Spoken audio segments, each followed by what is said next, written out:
Оникомикозата е едно от най-често срещаните заболявания на нокътната плочка.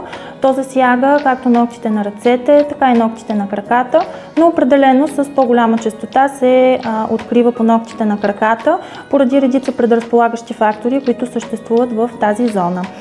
Много често това заболяване дълго време бива неглижирано от пациентите и когато се обръщат към нас, често то е в доста напреднал стадий, засегнало е повече от една нокътна плочка, самите ногти са станали жълтеникави, дистрофични, чупят се лесно и въобще има така доста неприятен изглед.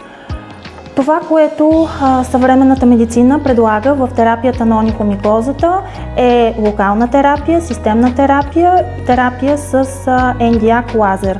Nd:YAG лазера е изключително подходящ при нокътни плочки,